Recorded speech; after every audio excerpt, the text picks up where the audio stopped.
Welcome everybody, and thank you for listening to the Better Bushcraft podcast, the place where you'll learn the skills to succeed on your next outdoor adventure. My name is Tommy Clark, your host, and this is episode 5, the 10 Essentials. Before we get into today's topic, here are a few things that are going on here at Better Bushcraft. First of all, I've added 2 new videos on the site. First one is the Gerber Gator Jr. Machete review, and that one I show you my Gerber Gator Jr. and a couple things about it, things that I like and some things that I think that they can improve on. And I also added another video. It's about the Gerber Gator Jr. Machete also, but it's in action.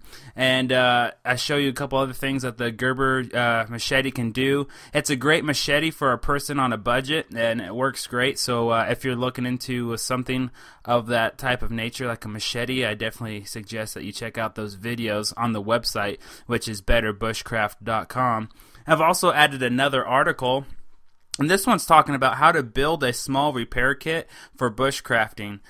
Things that you can repair: clothes, tarps, your tools, your gear, and some other things. And it's one of those things that people forget to put in their pack, but it's really easy to make a repair kit so that while you're out bushcrafting, if you get a tear in your shirt or your tarp or something like that, or maybe one of your pieces of gear breaks, you'll have some stuff to keep it together until you come back in and you can repair it better at home. So give that article a check and see if there's anything that you can add to your own repair kit, or if you don't have one, I'll show you how to build one with just a couple of dollars. So be sure to check out that article.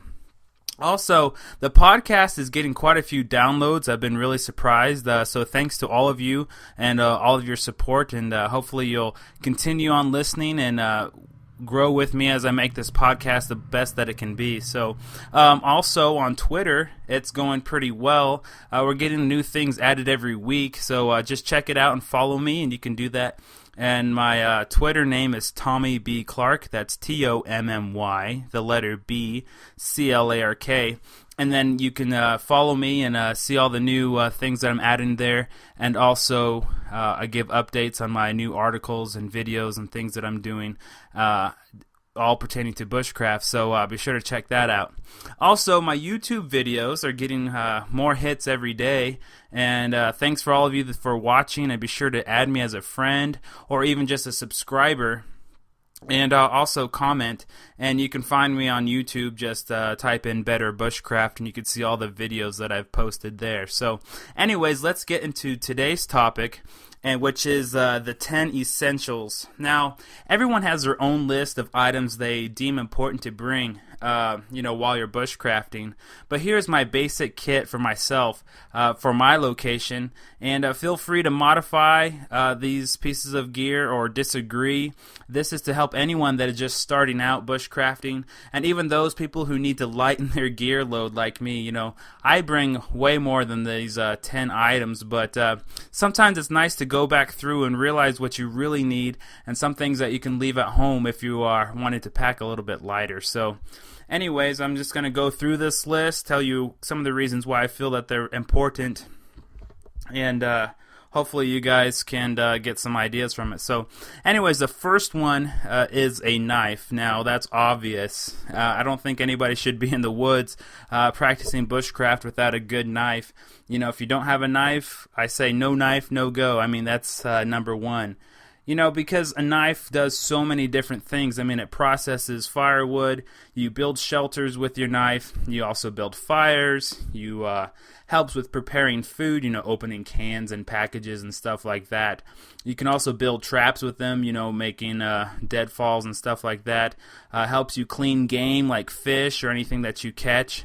And you can also make tools with it, etc., etc., etc. So a knife is a definite thing that you need to bring with you.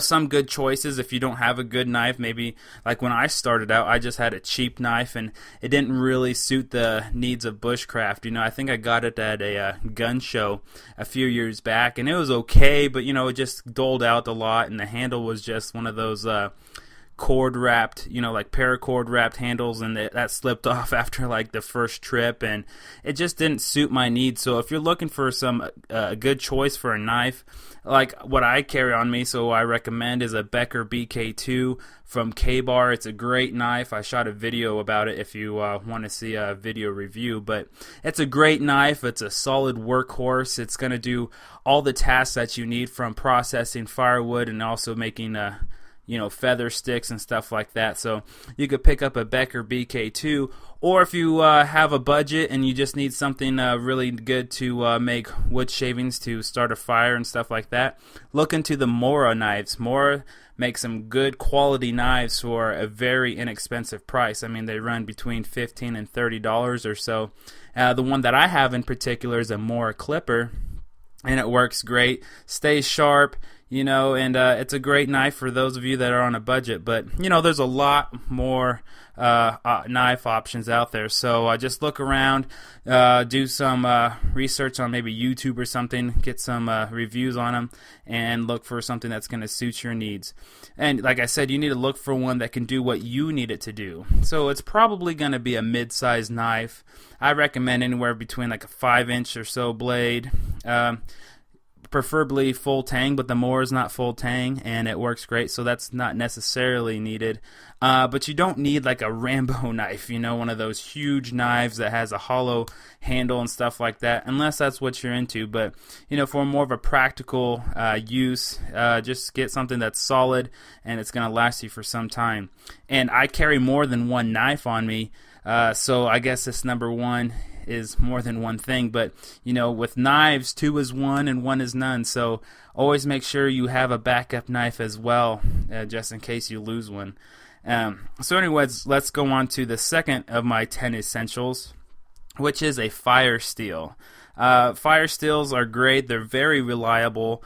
They work when they're wet. It lasts for a long time, and it's needed to make fires. Fire is very important out there while you're bushcrafting. So I definitely suggest getting a fire steel if you don't have one. A good choice for anybody would be a Strike Force. I think they're made from Ultimate Survival Technologies. And, they cost about $20. You could pick them up online or at any outdoor shop like that. And they work really great, really easy to use. Just be sure to dry off any fire steel when possible so it does not corrode. A buddy of mine, we went bushcrafting this last Saturday, and when he pulled out his fire steel, he kept it in the same bag as his fat wood, and there must have been a lot of moisture in that fat wood, and the fire steel was kind of corroding and stuff. It was still usable, but I always just suggest, just dry it off and just keep it someplace where it's going to stay dry when you store it. But if you don't have a fire steel or you haven't practiced with one, other good choices would be just a magnesium bar with a flint, or, just matches, lighters, or something to start a fire with. But my number one choice would be a fire steel. If I only had 10 things to bring, a fire steel would be my number one choice when it comes to some type of fire making device. So let's jump on to number 3, which would be along the same lines. It would be some type of fire tinder. You can go on the nature and find your own fire tinder, but you need to know you have a good source of dry tinder to make a fire. So you could choose not to use the one that you bring in case it's an emergency. But there are times when you would go out bushcrafting and it's wet outside and you can't find anything dry, and you're getting kind of frustrated trying to find something to start a fire with. So might as well just bring some with you so you have some just in case. It's great for peace of mind. And some good choices for a fire tinder would be just your standard cotton balls. They're cheap. You have them at your house already. You might as well pack up a good handful of them and bring them with you. Also, cotton balls with petroleum jelly or candle wax. I showed you how to make those in a video. Not in a video, I'm sorry. I wrote an article about it, though, and as well as I talked about it in my second podcast about 8 simple fire starters. So either cotton balls or bringing just some wet fire or Weber fire cubes that you can buy at the store.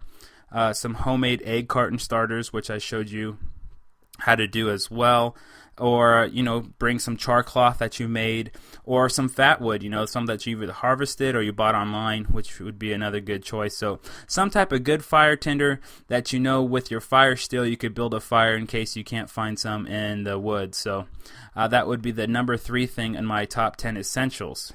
All right, let's move on to number 4, where we get over to water, and that would be bring in a canteen with a canteen cup. I considered this one piece of kit because they go together, but obviously you need a canteen or some type of water carrying device, so you could always have water with you. Having water on you is essential while you're bushcrafting. And with a canteen cup, you could also boil water, so you could purify water that you collect out in the woods. Also helps you cook food. You can make your MREs in your canteen cup, and there's a lot of things you could do, but some type of canteen and canteen cup setup, or even just having a metal cup, and you could just do it all in one system as well. But I have a plastic canteen, so I have the canteen cup with it, and it works really nice. So always have some type of way to have water with you at all times, and some way to be able to have a way to have clean drinking water with you in the means of boiling it. So some type of metal container. All right, number 5, let's move on to like the shelter type thing. And I always bring a tarp with me. Now, I don't always use a tarp. Sometimes I'll make just natural shelters and stuff like that, or also maybe bring my tent. But for the most part, I always bring my tarp. And, it's easy to build a quick shelter. They're very easy to use. There's a lot of different designs you can look up how to make, a lean-to or A-frame or even a tent style. You could also use a tarp just to collect rainwater, a whole bunch of different things you could do with a tarp. So I always strap one on the bottom of my backpack. That way I always know I have some way to build a shelter. Or if the ground's wet, you could just lay it down and use it as a footprint just to sit down and set your gear on, so it's not all in the mud and stuff. So there's a lot of different sizes, but the size I usually take is a 8x10. It's very good size. It's not too big and bulky, but it'll do what you need in the way of a shelter. So I recommend bringing a tarp. Now, number 6, going along with the shelter, would be bringing a wool blanket. I wasn't a big believer in the wool blanket at first. I thought it was kind of like, kind of old style, whatever, but I've really become accustomed to bringing a wool blanket, because it keeps you warm even when it's wet, which is a real bonus. You can wrap it even if it's wet around you, and you're still going to keep your body heat in. And it could also be used as a coat, improvised coat. You can use a pin and wrap it around your shoulders, pin it together, and even have a hood on it. So it could be used as some type of clothing. And it's also really good for the fall and winter, keeps you warm really nice by the fire.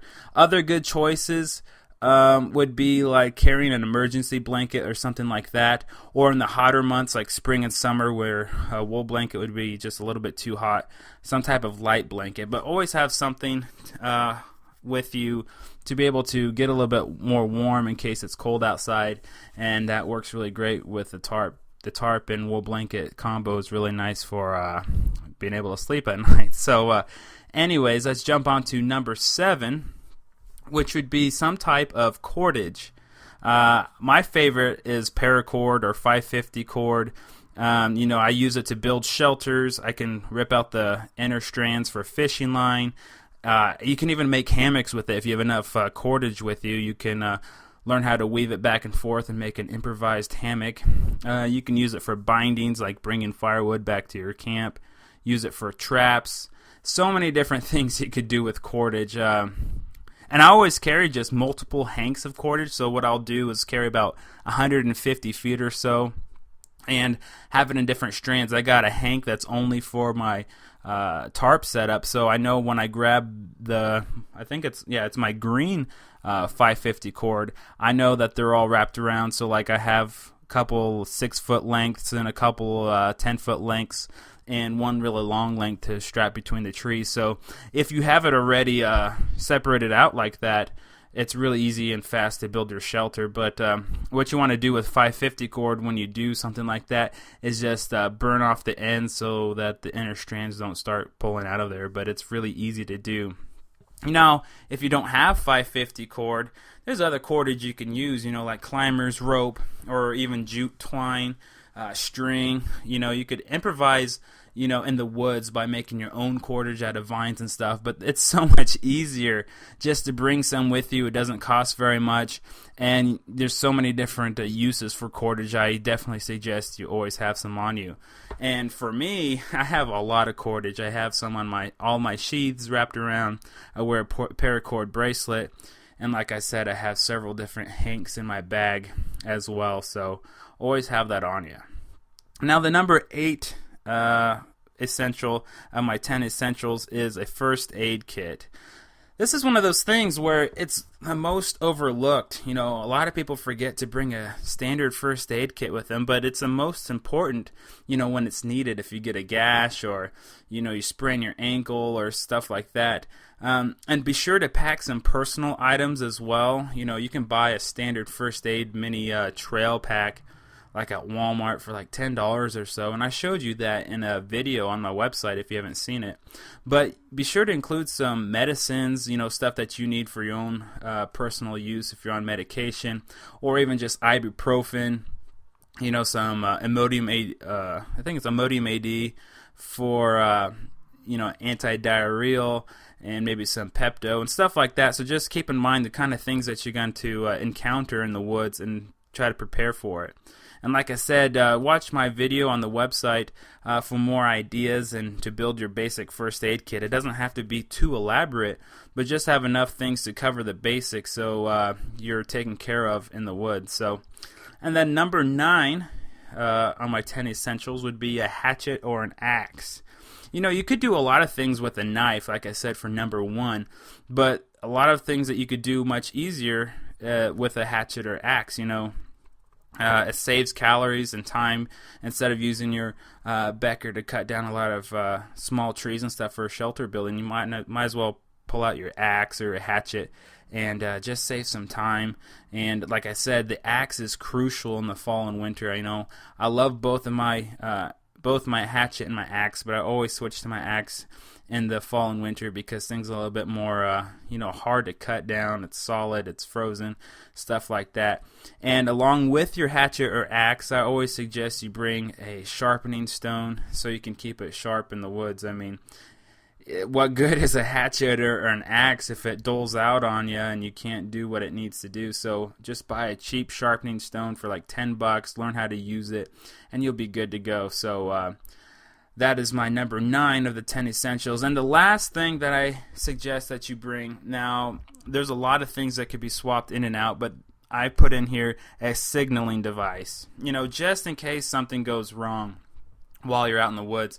Whatever your signaling device will definitely help you either get rescued, or if you get injured away from camp and you need to signal to your buddies that that you need help back to camp or whatever, always bring something with you. Now, there's a lot of different things that you could bring in this category, such as, if it's nighttime, some of those chem sticks, you break them in half and you shake them, when you're a little kid, and they glow for a few hours. Those are really great for nighttime, if you had a piece of cordage with you, which I say to bring anyways, and attach it to that and swing it in a circle. It makes a really wide, bright ring, so people can definitely see that someone needs assistance. You could also bring just a whistle, a standard whistle, blow it 3 times, the SOS. People should know what that means. And, a signal flare, or, your cell phone. You could bring your cell phone with you. I don't like to go camping with my buddies or bushcrafting and they're always on their phone, but it is a good idea to have it on you just in case. If you do have a signal, you never know. You can get a signal almost anywhere nowadays, so you can either call for help or call your buddies and let them know that you need assistance. Other things that you could bring is one of those small air horns people put on boats. You don't have to get one of those large ones. You could buy a really small one and fit it in your pocket real easily.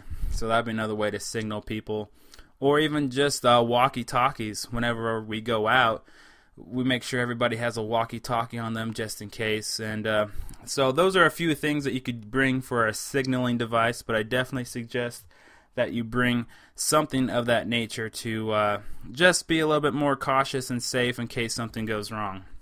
So anyways, this was my list. And hopefully it gets you started. And like I said, there's a lot of other items that could be switched in and out for some of these. But this is just the basic list that I came up with. I carry a lot more gear than this. So if you feel like you have a different list, I'd love to hear about it.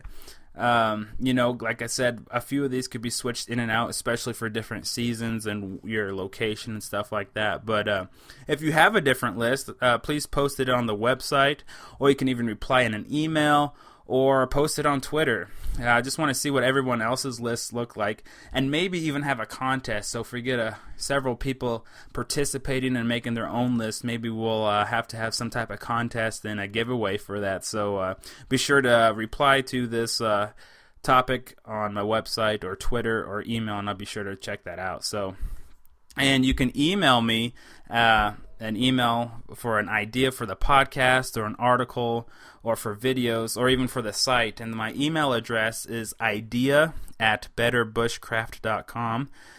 You could also follow me on Twitter, like I said at the beginning of the show, at Tommy B. Clark. And I'll be sure to check it out, all your replies on there.